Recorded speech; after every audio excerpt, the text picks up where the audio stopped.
요한복음 1장 14절 말씀. 예, 우리 화면을 참고해서 같이 큰 소리로 읽겠습니다. 오늘은 합독하겠습니다. 자, 시작. 말씀이 육신이 되어 우리 가운데 거하심에 우리가 그의 영광을 보니 아버지의 독생자의 영광이요 은혜와 진리가 충만하더라. 아멘. 네, 말씀을 듣기 전에 오늘 성탄절이니까 서로 같이 한번 인사하겠습니다. 메리 크리스마스 하면서 네, 앞뒤 적어보시면서 메리 크리스마스. 네, 감사합니다. 성탄의 은혜와 기쁨이 오늘 예배에 참석하신 여러분들과 또 여러분의 가정에 충만히 임하기를 축복합니다.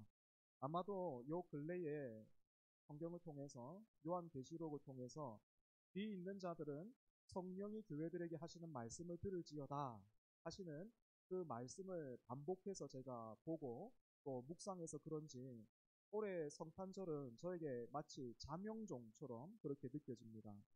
오늘 우리가 다 함께 성탄절을 맞았는데 여러분은 무엇을 기대하고 계시고 또 여러분은 무엇을 기뻐하고 계십니까?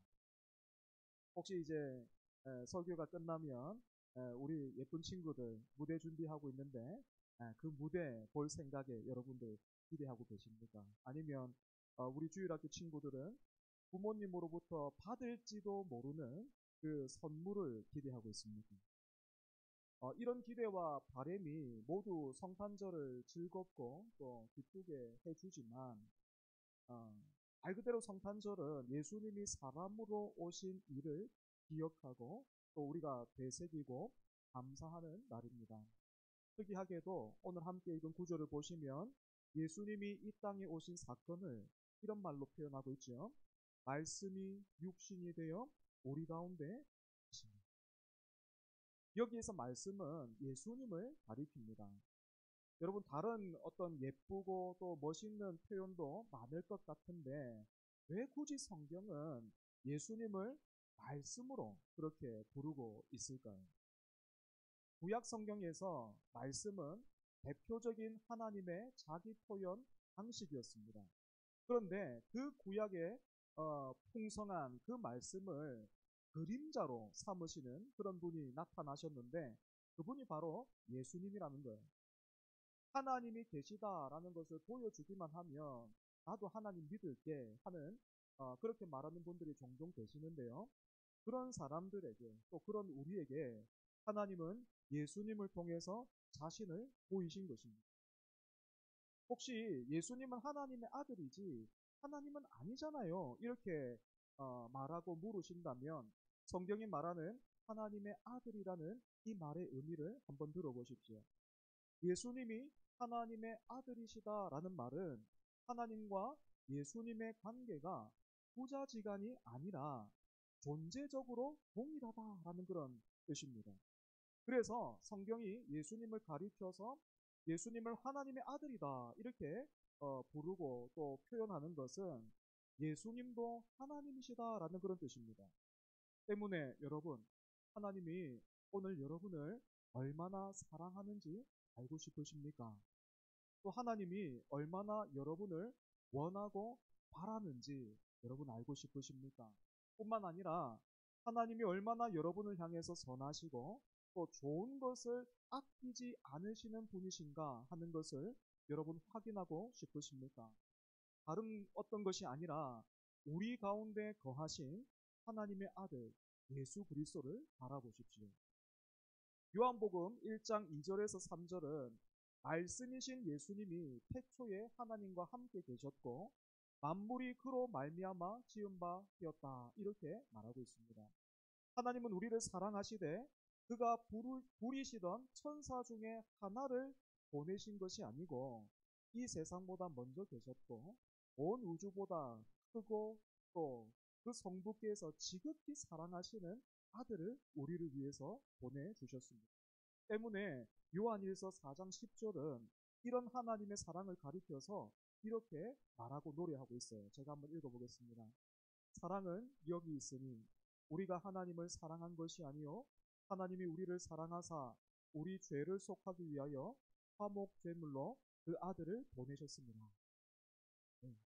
여러분, 하나님이 이처럼 그 크신 하나님께서 이처럼 자신의 모든 것을 다해서 먼저 우리를 사랑하고 위하시니 우리는 그분께 무엇을 드려야 되겠습니까? 우리도 하나님이 가장 기뻐하시고 또 바라시는 것을 드리면 좋을 텐데, 그렇다면 하나님께서 가장 원하시고 기뻐하시는 것은 무엇이겠습니까? 어떻게 해야 하나님이 영광 받으시겠습니까? 우리가 계속 말씀을 통해서 한번 생각해 보면 좋겠습니다. 성경이 예수님을 가리켜 말씀이라 부르는 첫 번째 이유가 예수님만큼 하나님을 잘 드러내 보여주는 존재가 없다라는 그런 뜻이었다면, 두 번째로 우리가 기억해야 할 것은 말씀이신 예수님은 인격적이다라는 거예요. 여러분, 사람끼리도 말이 안 통하면 어떻습니까? 대화가 안 되면 나중에는 그냥 그 사람 뭐 무시해버리잖아요. 사람 취급도 하지 않으면서 그냥 투명인간 취급해버리죠. 또 관계가 깨어져도 어떻습니까? 말을 뭐 썩는 것은 고사하고 눈도 서로 마주치지 않으려고 하지 않습니까? 하지만 우리 주님은 죄로 죽었던 저와 여러분을 위해서 이 땅 가운데 오셨습니다. 많이 들으셔서 또 그냥 여러분 스치고 지나가셔서 못 들으셨을 수도 있는데, 방금 제가 뭐라고 말했습니까? 죄로 죽었던 우리를 위해서 예수님이 이 땅 가운데 오셨다. 그렇게 말했습니다. 목사님, 나는 이제까지 태어나서 한 번도 죽을 법이 만난 적도 없고 지금까지 잘 살아왔는데 죄로 죽었다니. 나는 한 번도 죽은 적이 없어요. 아니, 목사님, 죽었던 사람이 어떻게 지금 살아서 교회에 올 수 있겠습니까? 혹시 여러분 그렇게 묻고 생각하는 분 여기 있습니까? 여러분, 성경이 말하는 죽음은요, 크게 두 가지예요. 크게 두 가지. 첫 번째는 지금 우리가 이해하고 있는 그대로 우리 코에서 호흡이 끊어지는 그 사건을 가리키는 것이고, 두 번째는 이 관계적인 표현인데요, 하나님과의 관계를 말합니다. 여러분, 저 사람은 나한테서 죽은 사람이랑 똑같아, 이렇게 말한다면 그 말이 어떤 뜻이 됩니까? 저 사람이랑은 이제 나와 저 사람과 나는 이제 아무런 관계가 없어. 저 사람은 이제 나한테 없는 사람이나 매 한 가지야. 뭐 이런 뜻이 되잖아요. 네? 그런데 예수님을 믿기 전에 우리와 하나님과의 관계가 그랬다라는 것이에요. 아담과 하와가 에덴 동산에서 너도 하나님처럼 될 수 있다라는 사탄의 유혹에 넘어가서 선악과를 따먹은 그 순간부터 사람은 줄곧 창조주이신 하나님을 부인하고 반대하면서 또 그 하나님을 없는 분으로 취급하면서 자기가 주인이 되어 살아왔습니다. 그런 삶을 기뻐했어요. 그런 삶에 만족해 왔습니다. 그런데 설명할 수도 없고 이해할 수도 없는 일이 일어난 거예요.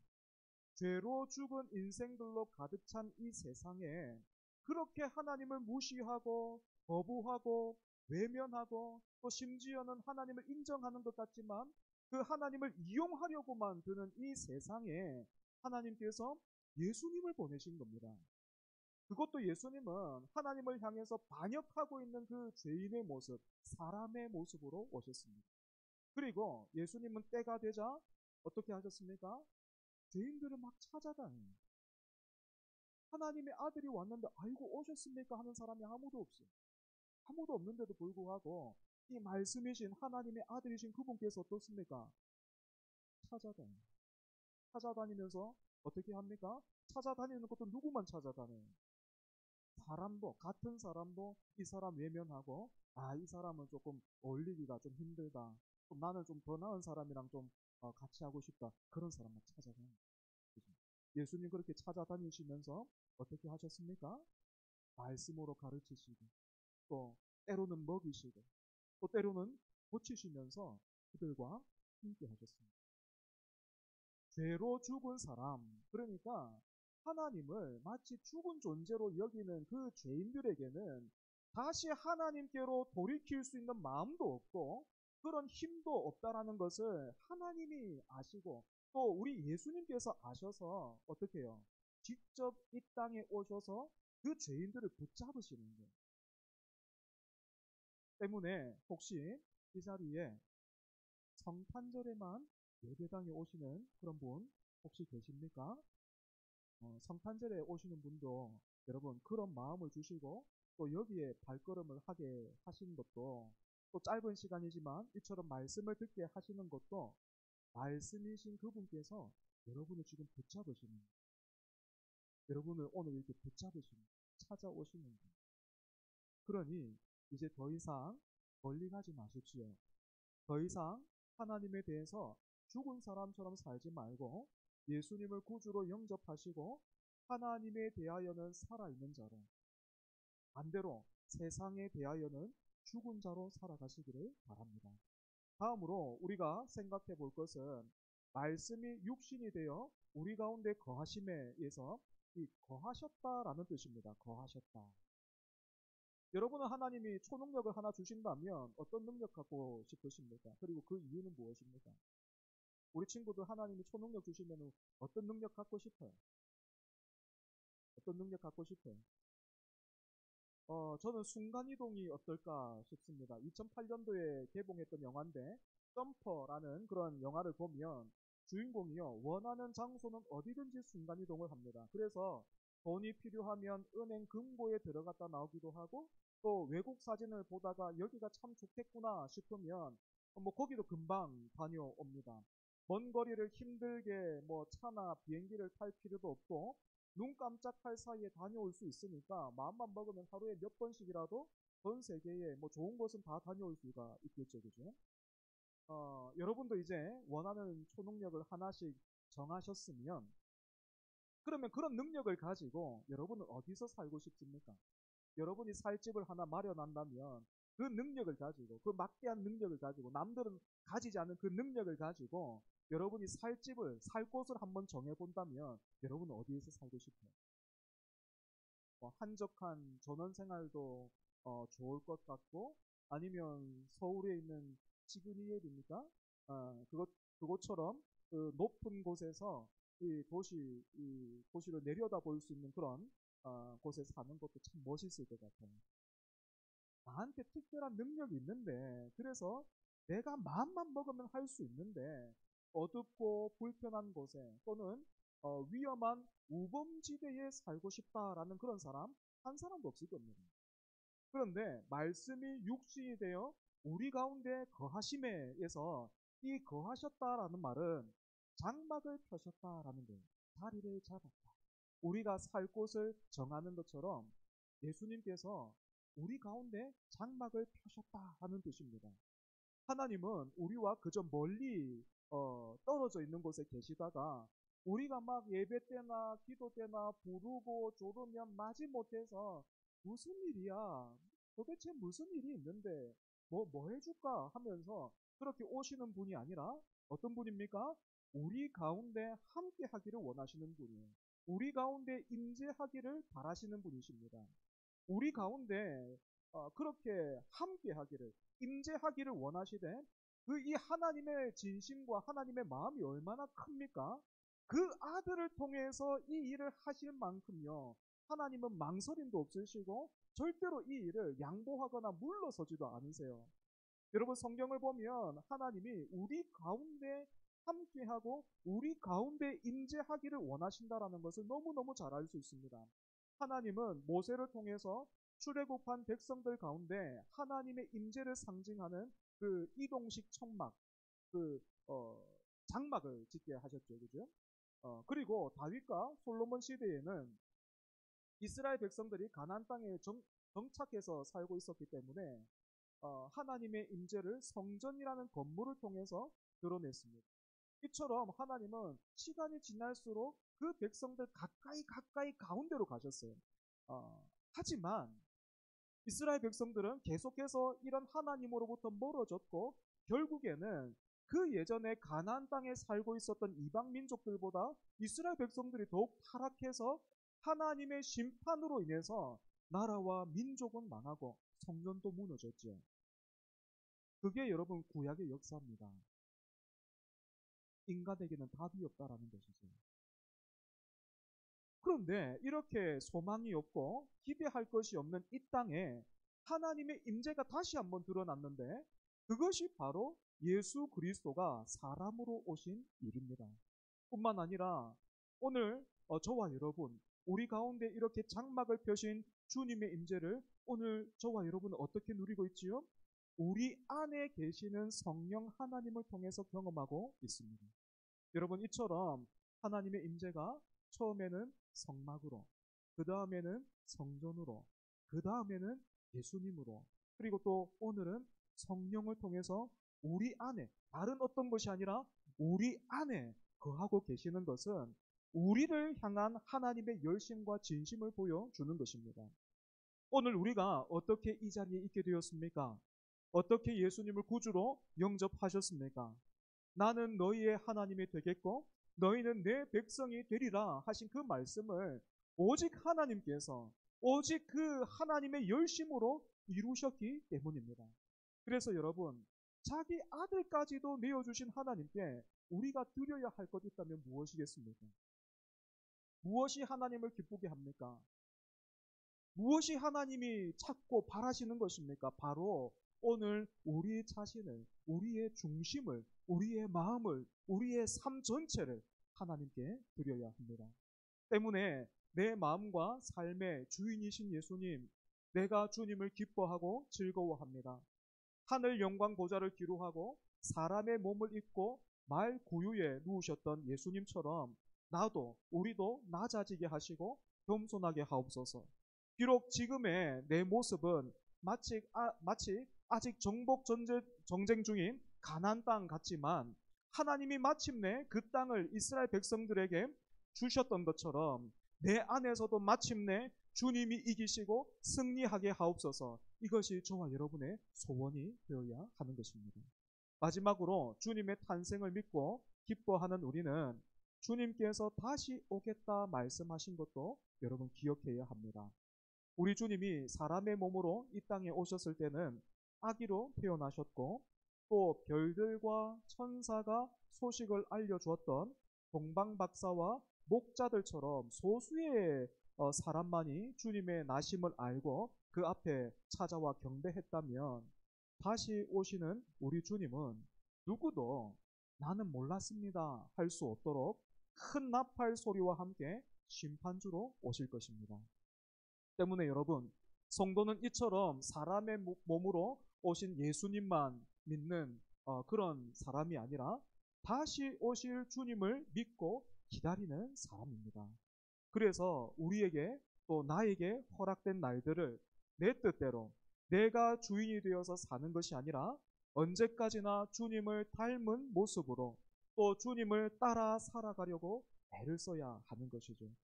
복된 성탄에 말씀이 육신이 되어 우리 가운데 거하신 주님의 은혜와 진리가 여러분의 마음과 삶에 충만히 임하기를 다시 한번 축복합니다.